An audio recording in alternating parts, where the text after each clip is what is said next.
ভারতের চারিপার্শ্বে যে সকল রাষ্ট্রগুলো থেকে ভারত তার পররাষ্ট্রনীতির কারণে উৎখাত হয়েছে এবং সেখান থেকে প্রত্যাখ্যাত হয়েছে,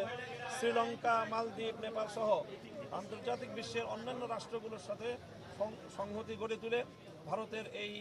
আগ্রাসী মনোভাবের বিরুদ্ধে বাংলাদেশকে আন্তর্জাতিক অঙ্গনে নিজেদের মিত্রদেরকে নিয়ে নিজেদের অবস্থানকে শক্তিশালী করার জন্য আমরা মতামত দিয়েছি এবং পরামর্শ দিয়েছি। আজকে মাননীয় প্রধান উপদেষ্টার ডাকে আমরা এখানে সকল রাজনৈতিক দলগুলোর নেতৃবৃন্দ সমবেত হয়েছিলাম। এটি বাংলাদেশের ইতিহাসের একটি নজিরবিহীন ঘটনা। এই জন্য আমরা সর্বপ্রথম প্রধান উপদেষ্টা মহোদয়কে আমরা ধন্যবাদ জানিয়েছি। সেই সাথে আমরা সর্বপ্রথম আজকে যে বিষয়ে সকল রাজনৈতিক দলের নেতৃবৃন্দ একমত হয়েছে যে ভারত এবং ভারতের যে বাংলাদেশ নীতি, ভারতের বিভিন্ন রাজ্যে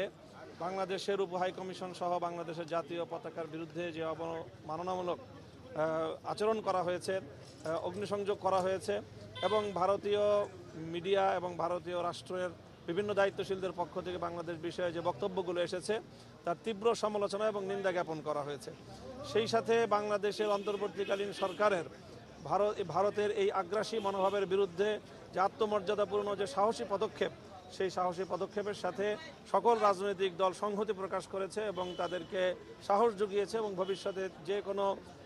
রাষ্ট্রীয় পদক্ষেপের সাথে, সরকারের পদক্ষেপের সাথে সকল রাজনৈতিক দলগুলো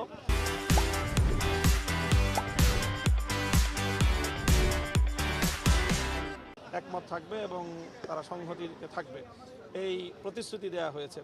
সেই সাথে আন্তর্জাতিক গণমাধ্যমে ভারতের এই যে অপপ্রচার, সেই অপপ্রচারের বিরুদ্ধে বাংলাদেশের অবস্থান তুলে ধরার জন্য বাংলাদেশের স্থানীয় জাতীয় গণমাধ্যম এবং আন্তর্জাতিক গণমাধ্যমে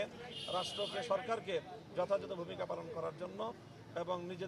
নিজেদের অবস্থান এবং বাংলাদেশের যে অবস্থান সেটা ব্যাখ্যা করার জন্য আহ্বান জানানো হয়েছে এবং অনুরোধ জানানো হয়েছে। সেই সাথে একটি যে কোনো সিম্বলিক ঐক্য প্রকাশ করার জন্য রাষ্ট্রের পক্ষ থেকে যে কোনো একটা উদ্যোগ গ্রহণ করা হবে, এরকম একটি মতামত এসেছে এবং সরকারের পক্ষ থেকে সিদ্ধান্ত জানানো হলে আমরা সকলে ঐক্যবদ্ধভাবে সেটার সাথে আমরা অংশগ্রহণ করব। আমরা ঐক্যবদ্ধভাবে কোনো গোষ্ঠীও নয়, বরং বাংলাদেশের স্বাধীনতা এবং সার্বভৌমত্বের প্রশ্নে সকল সংকীর্ণতার ঊর্ধ্বে বাংলাদেশের প্রশ্নে যারা আমরা ঐক্যমত, 5ই আগস্টের পর থেকে যারা বাংলাদেশকে নতুন বাংলাদেশ হিসাবে গড়ে তোলবার স্বপ্ন দেখছি, তারা সকলে ঐক্যবদ্ধভাবে আগামী দিনে বাংলাদেশকে আমরা রিপ্রেজেন্ট করব, সেই বিষয়ে আমাদের সকলের মধ্যে ঐক্যমত প্রতিষ্ঠিত হয়েছে। সেই সাথে আমরা বিশেষভাবে যে মতামতটি দিয়েছি সেটি হলো যে আন্তর্জাতিক অঙ্গনে বাংলাদেশের যে সকল মিত্র রাষ্ট্রগুলো রয়েছে, বিশেষ করে ভারতের চারিপার্শ্বে যে সকল রাষ্ট্রগুলো থেকে ভারত তার পররাষ্ট্রনীতির কারণে উৎখাত হয়েছে এবং সেখান থেকে প্রত্যাখ্যাত হয়েছে, শ্রীলঙ্কা, মালদ্বীপ, নেপাল সহ আন্তর্জাতিক বিশ্বের অন্যান্য রাষ্ট্রগুলোর সাথে সংহতি গড়ে তুলে ভারতের এই আগ্রাসী মনোভাবের বিরুদ্ধে বাংলাদেশকে আন্তর্জাতিক অঙ্গনে নিজেদের মিত্রদেরকে নিয়ে নিজেদের অবস্থানকে শক্তিশালী করার জন্য আমরা মতামত দিয়েছি এবং পরামর্শ দিয়েছি এবং আমরা আশা করি যে সেই বিষয়ে আগামীতে পদক্ষেপ দেখা যাবে। ধন্যবাদ।